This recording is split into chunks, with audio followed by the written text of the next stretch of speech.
Part 3 of the PyTorch series. So in this particular video we will see how you will create a model, how you will create a ANN model, how you will build a neural network. Okay, so in the last previous two video we already have just work on the basics of the PyTorch, and also we have seen how we are just doing the data pre-processing step in the basically in the PyTorch where you are using data loader. Okay, so now in this particular case, we are going to build an ANN network. How you can create a ANN network. Already in the previous class, you have seen how we have just visualized the data, how we have used the data loader concept, each and everything.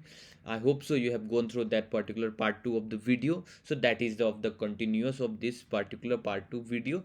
In this, we will build a ANN network, and how we will build a ANN network, I will go step by step. Okay. So first of all, what you have to do, you have to just make a class. This is the part of you have to make a class that you can just give ANN or any of the name. Okay, and then particular you have to inherit from nn.module, that will be your parent class. This nn.module will be your parent class. Okay, that already has been PyTorch has been defined. You don't have to define again about the linear, what is linear, how you are going to use that one. Okay, then after that you have to make a constructor for this particular ANN. And how you are just making the constructor, and you are just passing self, and there, that's it. Okay, so after that you already make the constructor. Now you have to call this, you have to initialize the constructor of this particular NN module. Okay, it's basically I'm saying you have to initialize the dot init function of or init method of the parent class. Okay, for that you are going to use the super. Okay, so super is basically it's create the virtual object of the parent class. Okay, so from the super you want to initialize basically this parent class. Okay, the parent class of the init method. Okay, so you have to, you can just write init. Okay, so I think you are clear with that. Okay, so you have, it's like really basic. You have just made the AN class, and you have, and this is your child class, and you have inherit from your parent class, that is your nn dot module. Okay, so already there are many things that already has been initialized. You don't have to initialize again and again. Then after you are just creating the one constructor, that is basically init method. Okay, so in that you are just defining super. Okay, super, you are just creating the virtual object of the this particular parent class. So basically you are just calling the init method of the parent class, you are just initializing the init method of the parent class. Okay, so now after that you have to make one more particular first fully connected layer. We are jumping to the first fully connected layer. Then after, how we will going to make that one, so you have to just write this is the first fully connected layer, means how many hidden layer we are going to use. In this case we are going to use three hidden layer. Okay, so three hidden layer means you have four fully connected layer. One will be your input layer, and the rest three will be your hidden layer, and then after that it will be your output layer. Okay, so here you have to only initialize that particular model, how many neurons you want to kept in that particular model. Okay, so for that what you are going to use nn dot linear. So nn dot linear is basically you have to pass the parameter as how you have to pass the parameter. The first, it is the input feature, and what will be the input feature of the first fully connected layer? It will be the image size, that is the number of feature, and here it will be number of feature, it is basically your pixel size. Here the pixel size is what, so in the input layer how many neurons you want to keep, that's depend upon your dimension of the image. If your dimension of the image is 28 cross 28 cross 1, so that is the grayscale, then 28 cross 28 cross 1 will, that number of multiplication will be the neurons in the input layer. Okay, so for that, this is the input layer, you are just creating the number of neurons in the input layer, and then after you are just passing through the first hidden layer, that will be your output for the input layer. Okay, in that case if you are using, I am just using 256. Okay, so this is the first hidden layer, you are just passing 256 total number of neurons in the first hidden layer. Okay, then after that what you have to just pass, you are just getting, and again the second fully connected layer, and you are just writing the same as it is. Okay, and here you will be, what will be the previous output, that for fully connected layer it will be the input. Okay, so previous output was total number of neurons was 256, so you have to pass 256, and then after that how many neurons you want to part into again the second hidden layer. Okay, so I'm just using 128. Okay, so this how you are making the model complex, so that you are making a model too much heavy, it can easily handle thousands of data set or lakhs of data sets. Okay, then after you are just making the fully connected layer 3, and you are just writing the same, and here you have to pass basically 128, the what will be the previous output, and for this it will be the input. Then you are just passing 128, and again we already have just discussed that we are going to use three hidden layer. Okay, so I think it's like clear for you, and this is your last step, last fully connected layer. Okay, so for that again you have to just write the same as it is. Okay, and then after you have to pass the 64 comma number of class you are already have seen 0 to 9, we have total number of digits. So how many digit, how many target, or how many level of that particular data set, that will be the number of neurons in the output layer. Okay, so you have total 10 classes, then 10 number of neurons will be present in the output layer. So I don't think so you have you have initialized your model. Okay, you have initialized your model, you have make your model, but till now you have not passed the data in this particular model. Okay, for that you have to create one more method, that is a forward method, that is a forward propagation you are going to use. Okay, so basically you already have built this particular data, you have just initialized the data. Okay, for then after that you have just create one more method that basically use forward method. Okay, so forward method is going to what, it's like a forward propagation you are going to use, and that particular you are just passing the image to the model, and then after you are getting some results. Okay, so again you are what you are going to use self comma, and you are just passing image. Okay, I'm just writing image. Okay, so first of all what you have to do, you have to just resave this particular image, because this image is, whenever you will see the image dimension, like whenever you will see, because in data loader you are going to see the dimension of the image is 28 cross 28 cross 1. Okay, that is the channel is 1, and you have total number of image in one batches, it is just 64 total number of images. Okay, so what you are going to use for that, so for that we have to use here, you have to resize that particular, because in the input layer that number of neurons you are passing, that is 28 cross 28, means you have to flatten that particular image, means 28 cross 28, that is the that is the shape. Now you have rows, you have width, you have to convert the 2D image to basically into 1D image. Okay, so that that number of pixels will be passed to the input layer. So I don't think so you have doubt in this. Even if you want to read more about the how many neurons you want to pass in this particular layers, already I have made one video, that is the input layer, hidden layer and output layer, how many neurons you have to pass. You can just, I will just give you the link in the description, you can directly watch that video. That was really easy. And then after that, what, suppose here what you have to do, image, in that already we have seen view is basically used for the resizing in this particular PyTorch. Okay, and here you are just passing -1, we already have gone this thing in the part 1. If you have not watched in the part 1 of the PyTorch, you can just go through and watch this one, I will explain this thing in really deep.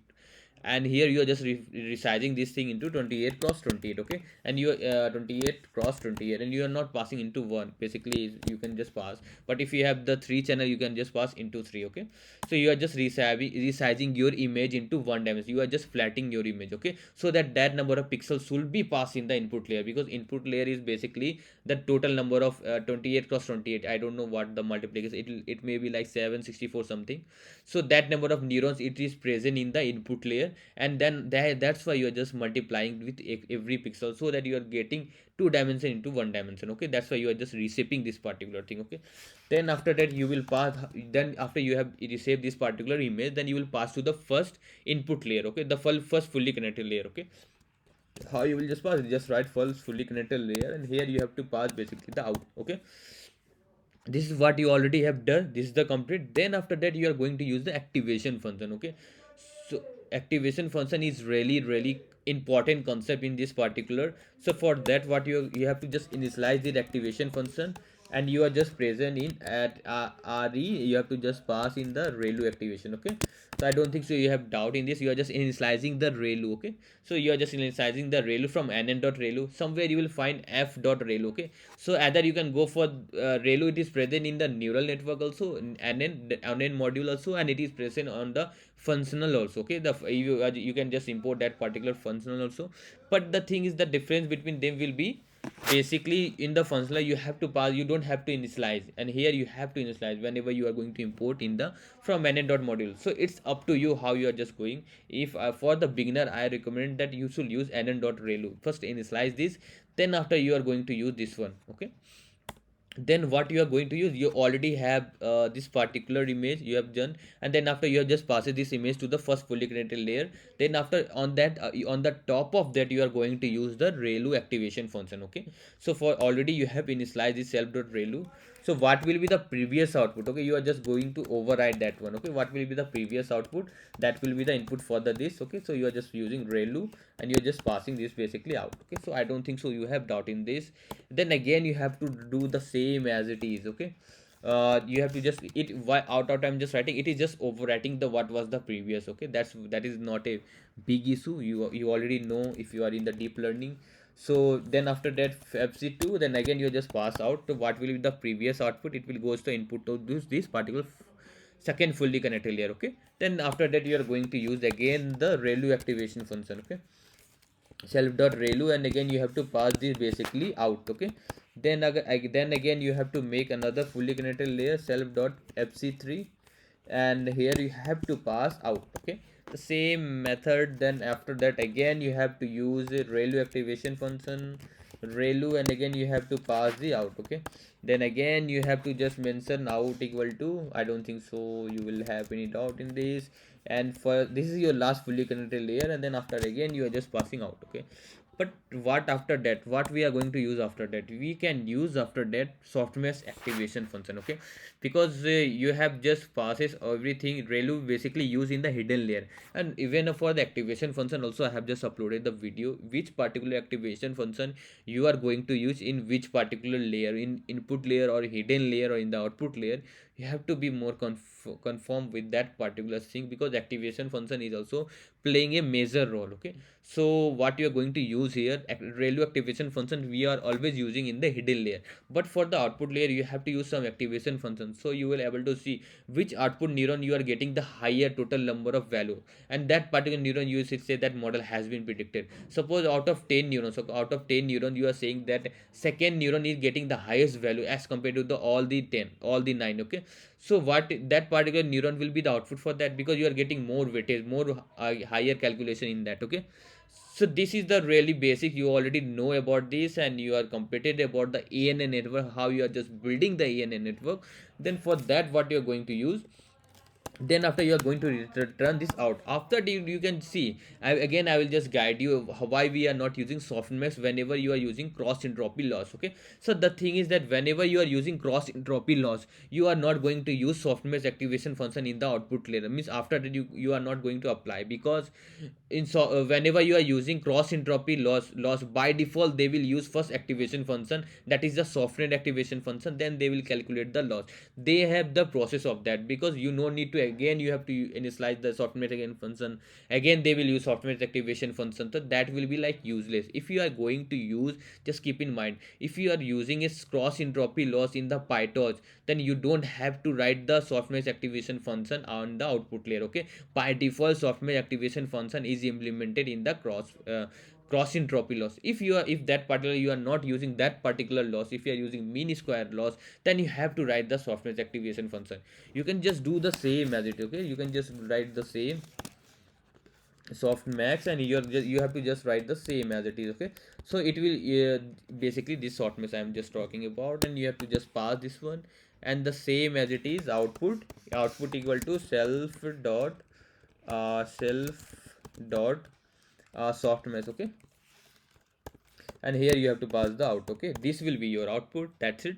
This was the model you already created, and I don't think so you have doubt in this. Okay, so softmax basically why we are going to use, because you are just converting every what in, because in the output layer you have total 10 number of neurons, 1 2 3 4 5 6 7 8 9 10. Okay, in 10 neurons you will get some amount, in some value you will get in the all the 10 neurons, and which particular neuron you will get the higher value, you will say that particular neuron is the our output, the model has been predicted. That is the softmax, they are just converting out of 10 into a probability form. Okay, so means the higher the probability of the that particular neuron, you are saying that that is our output that has been predicted by the model. That is the use of the softmax. It is only converting that your discrete value into a probability form. Okay, so I don't think so you have doubt in this. And this was the in about the how you have to create the ANN model, how to use the constructor of that, and how to build a forward method. And then after you can just make the object of this, have to just write ANN, that's it.